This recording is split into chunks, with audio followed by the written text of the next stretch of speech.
দেখো তোমাদের আমি আগের দিন এবিটিএ টেস্ট পেপারে দর্শনের সেটের যে লজিকগুলো আছে সেগুলো নিয়ে আলোচনা করেছিলাম। তো আজকে আমি আলোচনা করব এসি ৬৭ পাতা। তো প্রথমে কি আছে? প্রথমে আছে যে নিচের বাক্যগুলিকে বচনে রূপান্তরিত করে তাদের গুণ ও পরিমাণ নির্ণয় করো।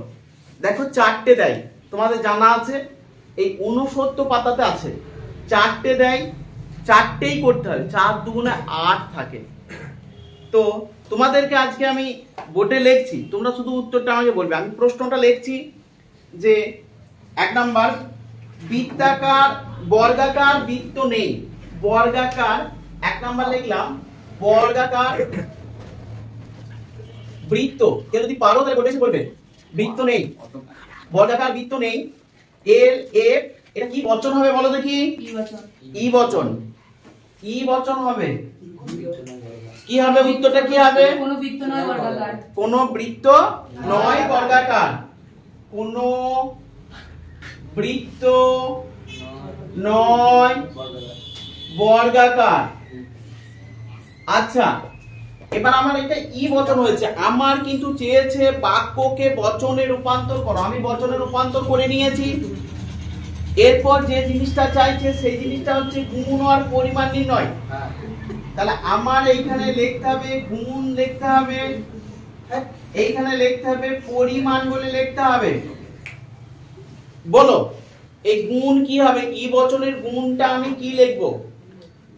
গুণটা কি লিখবো? দেখো একবার বলে দিচ্ছি তোমাদেরকে, নয় থাকলে নঙর্থক, হয় থাকলে সদর্থক। তাহলে এইখানে গুণ হবে কি? নয় আছে, তাহলে গুণ কি হবে? নঙর্থক হবে। তাহলে গুণ হবে নঙর্থক। এবার পরিমাণটায় আসবো। দেখো এ আর ই হচ্ছে সামান্য পরিমাণের দিক থেকে, এ আর ই হচ্ছে সামান্য, ও আর আই হচ্ছে বিশেষ। তাহলে পরিমাণ হচ্ছে সামান্য আর বিশেষ, দুই প্রকার। তাহলে এর পরিমাণ কি? ই। আমি বললাম এ আর ই বচন মানে হচ্ছে সামান্য, তাহলে এইখানে কি লিখবো আমরা? সামান্য। ব্যাস, এই সামান্য লিখে দিলাম। আমার কিন্তু এখানে ২ নাম্বার পেয়ে গেলাম। তাহলে কি দেখতে পেলাম? একটা বাক্য আছে, বাক্যকে প্রথমে আমরা বচন করলাম, বচন করার পরে আমরা গুণ নির্ণয় করলাম, পরিমাণ নির্ণয় করলাম। গুণ পরিমাণ নির্ণয়টা কিন্তু আমার জানাই আছে, শুধু লিখে দেওয়া। ঠিক আছে, ২ নাম্বারে চলে যাব। ২ নাম্বারের উদাহরণটা কি আছে দেখি। কোন একজন এসে মানে ভোটে কেবলমাত্র সদস্যরাই ভোট দিতে পারবে। এসে মানে ভোটে চলেছে, হ্যাঁ কেবলমাত্র চলেছ, কেবলমাত্র সদস্যরাই ভোট দিতে পারবে। কেবলমাত্র সদস্যরাই ভোট দিতে পারবে। দেখো এটা কি বচন হবে? দেখো চলে এসো। তাহলে এই দিক থেকে কেউ আসবে? অনিমেষ চলে এসো।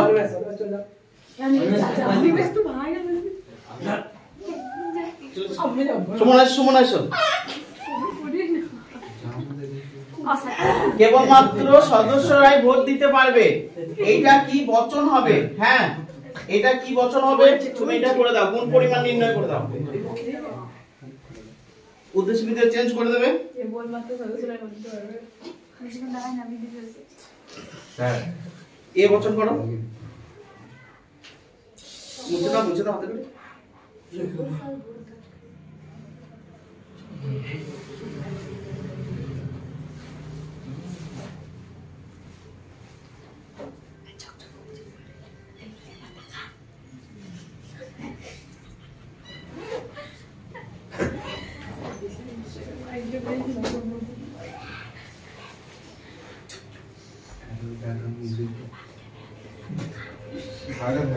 সুমনা কি লিখেছো তুমি একবার বলবে, উচ্চারণ করবে।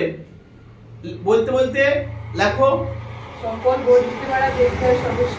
সকল ভোট দিতে পারা ব্যক্তি হয় সদস্য। ঠিক আছে লেখো, সকল ভোট দিতে পারা ব্যক্তি হয় সদস্য।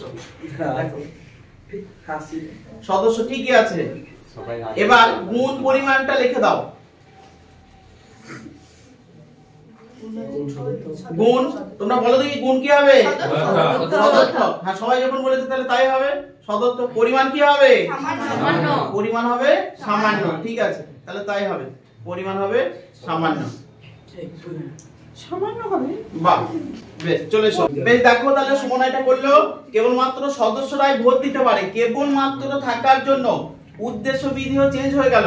ভোট দিতে পারাটা আগে চলে এলো, সদস্যটা পরে চলে গেল। তাহলে কি বচন হলো? এ বচন হলো সকল ভোট দিতে পারা ব্যক্তি হয় সদস্য। তাহলে উদ্দেশ্য বিধির স্থান পরিবর্তন হয়ে আমার কিন্তু বচনটা হলো। বচন হওয়ার পরে আমি গুণ লিখলাম, গুণ আমি পেয়ে গেছি সদর্থক। হয় মানে আমি তোমাদেরকে একটু আগে বলেছিলাম সদর্থক হবে, গুণ হয়েছে সদর্থক। পরিমাণ, পরিমাণ হচ্ছে সামান্য। তোমাদেরকে এটাও বললাম যে এ আর ই হচ্ছে সামান্য বচন, আর আই আর ও হচ্ছে বিশেষ বচন। তাহলে এটা হলো। এরপরে আমি চলে যাব 3 নাম্বারে। 3 নাম্বারটা কি আছে একটু দেখে নেব। 3 নাম্বারে আছে সব ভারতবাসী বাঙালি নয়। 3 নাম্বারে আছে সব ভারতবাসী বাঙালি নয়। ঠিক আছে, এইটা আমরা লিখবো এখনই। সব 3 নাম্বারটা, সব ভারতবাসী বাঙালি নয়। ঠিক আছে, সব ভারতবাসী বাঙালি নয়। এইটাকে আমরা বচন করব, যে গুণ পরিমাণ নির্ণয় করব। তোমাদের মধ্যে কেউ আসবে? কেউ আসবে তোমাদের মধ্যে? বৃষ্টি আসবে? চলে এসো, লেখো সব ভারতবাসী বাঙালি। এটাকে বচন করো, দিয়ে গুণ পরিমাণ নির্ণয় করো।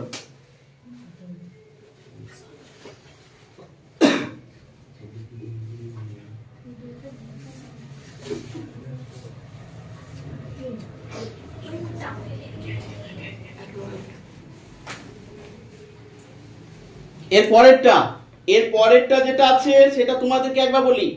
ও বৃষ্টি দেখো করতে লিখছে। এর পরেরটা আছে সাদা বাঘ আছে, সাদা বাঘ আছে। এর পরেরটা আছে, এইটাকে বচন করতে হবে, বচন করে গুণ পরিমাণ নির্ণয় করতে হবে। তোমাদের মধ্যে কোন একজন রেডি হয়ে যাও। এই সাদা বাঘ আছে, এইটাকে বচন করে গুণ পরিমাণ নির্ণয় করে দেখাবে। হ্যাঁ,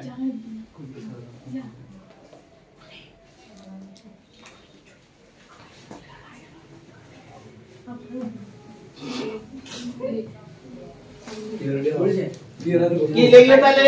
লিখলো সব ভারতবাসী বাঙালি নয়, লিখলো কোন কোন ও বচন, কোন কোন ভারতবাসী নয় বাঙালি। লিখেছে কোন কোন ভারতবাসী নয় বাঙালি। ঠিক আছে তো বচনটা? দেখলে ঠিক আছে বচনটা? ঠিক আছে, দেখো কারণ হচ্ছে এখানে সবের সঙ্গে যদি নয় থাকে তাহলে ও বচন হয়। ঠিক আছে, তাহলে কোন কোন ভারতবাসী নয় বাঙালি, নয় আছে তার মানে নঙর্থক হয়ে গেল। দন্ত ন পিঠে ফেলাঙ্গ থয় রেপ ক, পিঠে ফেলাঙ্গ বর্গী জয় নয়, কিন্তু এটা শুধু পিঠে ফেলাঙ্গ। হ্যাঁ, দন্ত ন পিঠে ফেলাঙ্গ থয় রেপ নঙর্থক। আর পরিমাণটা ও বচন আছে, তাহলে পরিমাণ কি হবে বলো দেখি? বিশেষ। ঠিক, গুড, বিশেষ। এরপরে 4 নাম্বারে আমরা চলে যাব। 4 নাম্বারে কি বলছিলাম? 4 নম্বর যাও বৃষ্টি বসকা। 4 নাম্বার বলেছি সাদা বাঘ আছে, সাদা বাঘ আছে। 4 নাম্বারটা হচ্ছে সাদা বাঘ, বাঘ বয়টা ঘ, বাঘ আছে, বাঘ লিখতে গেছিলাম। তাহলে এল এফ কি বচন হবে? এইটা তোমাদের মধ্যে চলে এসো, একদিন চলে এসো। সৌরদীপ চলে এসো, সৌরদীপ চলে এসো, চলে এসো। সাদা বাঘ আছে, এটা কোন বচন হবে? কোন পরিমাণ নির্ণয় তুমি করে দাও।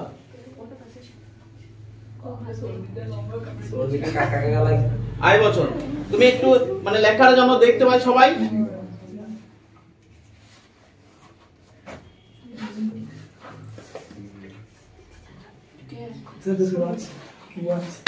কোন কোন বাঘ হয় সাদা কি? সাদা বর্ণের প্রাণী বা সাদা বর্ণের। বেশ, এটা বচন করে ফেলেছে। সাদা বাঘ আছে, কোন পরিমাণ লেখো। এই বচন করে ফেলেছে, সাদা বাঘ আছে। কোন কোন বাঘ হয় সাদা বর্ণের প্রাণী, কোন কোন বাঘ হয় সাদা বর্ণের প্রাণী। ঠিক আছে, বচন হয়ে গেছে। এইটার গুণ কি হবে? ও করার আগে তোমরা বলে দেখি গুণ কি হবে? গুণ হবে সদর্থক। যেহেতু এটা আয় বচন হয় আছে সেহেতু গুণ হয়ে গেল সদর্থক। পরিমাণ কি হবে? পরিমাণ হবে বিশেষ। কেন? আমরা জেনে গিয়েছি আয় বচন আর ও বচন হচ্ছে বিশেষ, এ বচন আর ই বচন হচ্ছে সামান্য। তাহলে এটা আমাদের বুঝতে কোনো অসুবিধা নাই। এই বছর তোমাদের জেনে নাও নিশ্চিত, মানে গুণ পরিমাণ নির্ণয় করতেই দেবে। কি আছে? গুণ সদর্থক, পরিমাণ হচ্ছে বিশেষ। ঠিক আছে, এই বছর তোমরা নিশ্চিত থাকো তোমাদের কিন্তু বচন দেবে, আর এই বাক্য থেকে বচন দিয়ে গুণ পরিমাণ নির্ণয় করতেই দেবে। ঠিক আছে, এই নিয়ে তোমরা একদম নো ডাউট এইটা ভালো করে প্র্যাকটিস করো। এইগুলোর মধ্যেই কিন্তু তোমাদের গুণ পরিমাণ নির্ণয় করতে দেবে। ঠিক আছে।